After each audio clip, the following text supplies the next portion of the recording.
どうも皆さんこんにちは、はるかんたです。まずはこちらの映像をご覧ください。今画面に映っているのは戦争ゲームの宣伝動画ではありません。2026年3月、アメリカがイランへの軍事作戦を進める中で、ホワイトハウスが X の公式アカウントから公開した映像です。投稿には、イランのミサイルを破壊する、海軍を破壊する、核兵器を決して持たせないと書かれています。そして投稿に添えられた動画では、アメリカ軍による実際の攻撃映像が流れています。標的が爆発した直後、画面の中央に大きく現れるのが Wasted という赤い文字です。これは人気ゲームグランドセフトオートでプレイヤーのキャラクターが死亡した時に表示される演出です。ゲームの中でキャラクターが死亡した時に出る文字を現実の軍事攻撃の映像に重ねています。この動画は X だけでなくホワイトハウスの公式サイトにも掲載されました。なぜ一国の政府が現実に人が死ぬ戦争をゲームのように見せるのでしょうか。単なる悪ふざけ、あるいはトランプ政権らしい過激な SNS 戦略に見えるかもしれません。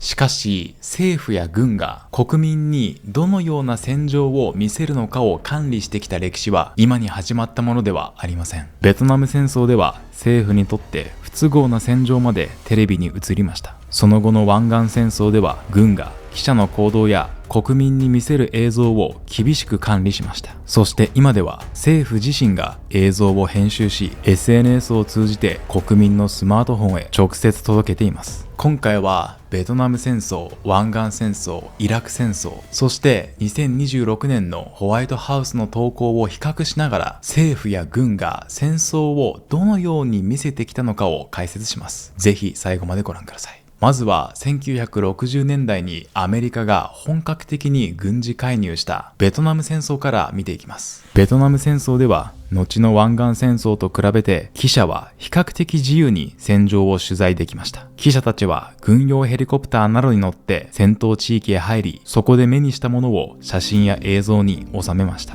負傷した兵士、焼かれた村、逃げ惑う住民、戦場から運び出される遺体、それまで遠い出来事だった戦争の現実がテレビを通じてアメリカの家庭へ届くようになります。特に大きな転機となったのが1968年のテト攻勢です。アメリカ政府や軍はそれまで戦争は順調に進み、勝利が近づいていると国民に説明していました。しかしテト攻勢では北ベトナム軍と南ベトナム解放民族戦線が南ベトナム各地を一斉に攻撃します。首都サイゴンにあるアメリカ大使館の敷地内にまで兵士が侵入する様子も報じられました。アメリカ軍は軍事的には攻撃を押し返しました。それでも国民が目にしたのは勝利が近いという政府の説明とは異なる光景でした。敵にはまだ各地で一斉攻撃を行う力がある。戦争は本当に終わりに近づいているのか。政府の説明に対する疑問が強まっていきます。もちろんアメリカ国内でベトナム戦争への支持が失われた原因は報道だけではありません。多くのアメリカ兵が命を落とし、戦争が長期化し、莫大な費用が使われていたことも大きな理由です。それでも報道は政府の発表だけでは見えなかった犠牲や戦場の混乱を国民の前に示しました。その後、アメリカ軍の中には記者に自由な取材を許したことで反戦世論が強まり、戦争を続けられなくなった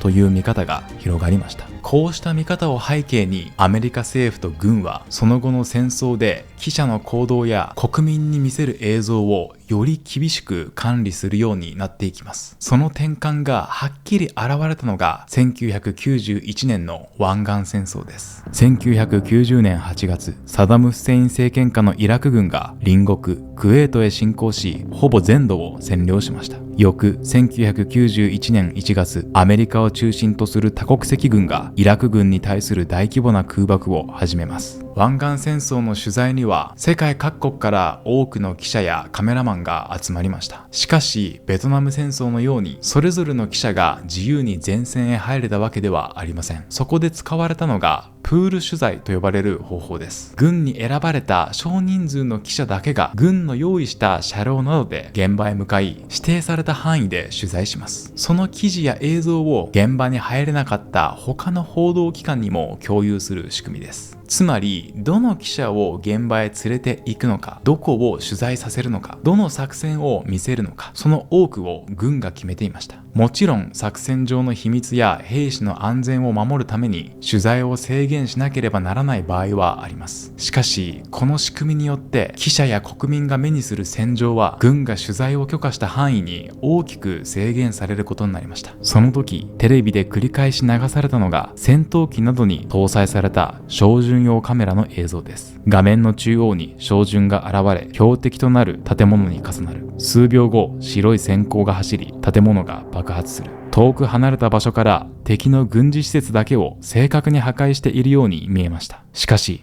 こうした精密誘導兵器は湾岸戦争で使われた兵器のごく一部に過ぎません。当時スマート兵器と呼ばれたものは全体の1割にも満たず、ほとんどは従来型の兵器でした。テレビで流れた映像が偽物だったわけではありません。数多くの攻撃の中から標的に正確に命中した場面が選ばれていたんです。そして爆弾が狙った場所に命中しても民間人が犠牲にならないとは限りません。1991年2月13日、アメリカ軍の精密誘導爆弾がバグダッドのアメリア地区にある防空壕へ命中しました。アメリカ軍は軍事施設として使われていると判断していましたが、そこには多くの市民が避難しており、国際的な人権団体ヒューマン・ライツ・ウォッチは200人から300人の民間人が死亡したと報告しています。それでもテレビで主に映されたのは兵器を操作する側から見た照準と爆撃でした。攻撃を受けた人々やその後に残された被害はほとんど映りません。こうして湾岸戦争は血や遺体の見えないゲームのような戦争として人々に記憶されていきました。軍が記者の行動を管理する方法はその後のイラク戦争にも引き継がれます。イラク戦争では記者をアメリカ軍の部隊に同行させる従軍記者制度、いわゆるエンベッド取材が広く使われました。記者は戦場から取材できる一方で、どこへ行き何を見るのかは同行する部隊の行動に大きく左右されます。戦場を自由に歩いて取材するのではなく、アメリカ軍の部隊と同じ場所から戦争を見ることになったのです。私は2025年イラク戦争の激戦地となったファルージャを取材しました。その際、2003年のイラク戦争当時から現地に関わり続けてきた高藤直子さんと戦争報道がどのように変化してきたのかについてこのような話をしていました。ベトナム戦争の時にアメリカって結構自由に報道をさせたじゃないですか。でそれで世界的に反戦運動が起きて、で湾岸戦争あたりからかなり情報統制をし始めて、それがさらにイラク戦争になってファルージャの第二次ファルージャの戦闘の時にはもう徹底的に情報統制を敷いたっていう感じなんですかね。もうジャーナリストとかも入れずに出したい情報を出すためにエンベッドっていう方法を取って、要するに従軍取材、米軍側からの映像を流すみたいな。だからまさにイラク戦争なんてそういう感じでライブ中継だったからね。そうするとやっぱ我々が日本でテレビの報道で見ているものっていうのがいかに一面しか切り取っていない可能性があるっていうことをやっぱり頭に入れておく必要がありますよね。そうですね。高藤さんが話していたように、日本のテレビで報じられたイラク戦争も戦場の全てを映したものではありません。従軍記者を通じてアメリカ軍側から見た映像も数多く伝えられました。戦争の見え方を左右するのは映像だけではありません。報道の中でどのような言葉が使われるのかによっても私たちが受け取る印象は大きく変わります。私はファルージャの集団墓地を取材した際、そのことについて次のように話しました。さっきね高藤さんが教えてくれた通り、このファルージャの戦いというのはきっかけになったのがアメリカの民間軍事会社、いわゆる PMC プライベートミリタリーカンパニーですねの、社員3人が亡くなったこと、殺害をされたことがきっかけだったけれども、それが、日本をはじめとした報道ではアメリカの民間人3人が亡くなったと。でも実際にはその PMC の社員がやっていたこともアメリカの兵士がやっていたこともほとんど変わりがなかったにもかかわらず、報道されるときは民間人っていう風に報道されると、やっぱり私たちのイメージって丸腰で無実の市民が野蛮なイラクの人たちに殺されたみたいなイメージを持っちゃうじゃないですか。だからやっぱり戦争の時ってやっぱそういうね情報操作みたいなことがやっぱり簡単に行われると思うんですよね。私たち報道で聞いている民間人っていう単語一つ、もうその単語一つで我々がその戦争とかに対して抱くイメージって大きく変わってしまうので、特に戦時下っていうのはね、原監督の YouTube でも何度も取り上げてきましたけれども、情報操作とか認知戦とかもそういうことがが行われるからこそ、少なくとも外にいる我々っていうのは冷静に情報を見極めるっていうこと、もしかしたらその裏に何かあるんじゃないかなっていう風に考えること、そういったことをまさにこのイラク戦争中のこの報道のあり方とかを振り返るとすごく感じますね。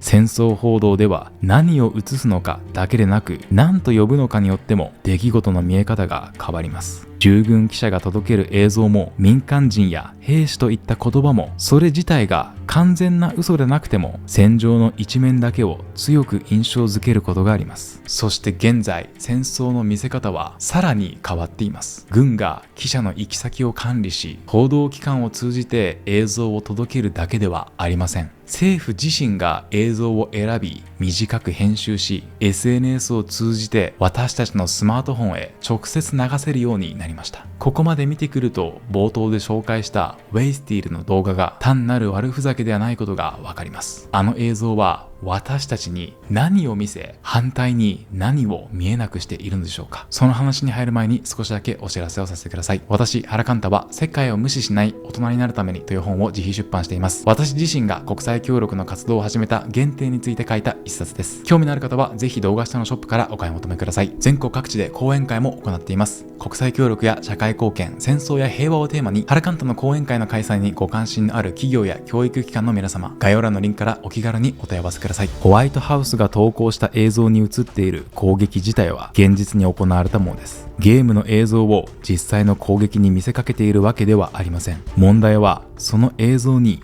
ウェイスティールというゲームの演出を重ねたことです。同じ爆発の映像でも、そこにウェイスティールという文字が表示されると、現実の軍事攻撃がゲームの中で敵を倒した場面のように見えてきます。なぜその場所が攻撃されたのか、そこに誰がいて何が壊されたのかよりも、敵を倒したアメリカ軍が勝ったという印象が強くなります。その結果、攻撃によって実際に人の命が失われ、建物や暮らしが壊されているという現実が見えにくくなります。わずか43秒の動画を見るだけで、アメリカ軍は強い、作戦は成功しているという単純で強い印象が残るのです。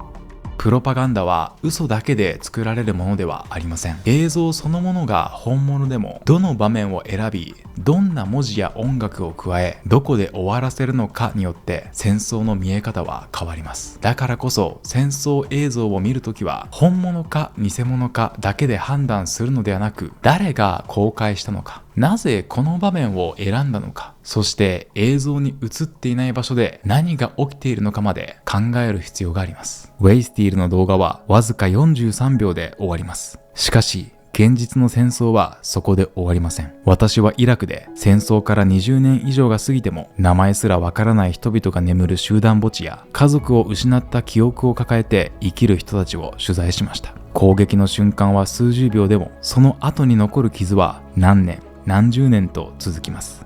戦争を支持させるためのプロパガンダは、昔の新聞やポスターだけにあるものではありません。今では私たちが日常的に使う SNS を通じて届けられます。友人の投稿やゲームの動画に混じって短く共有しやすい映像として流れてくるのです。だからこそ、衝撃的な映像を見た時ほど一度立ち止まる。誰が何のためにどこまで見せたのかを考える。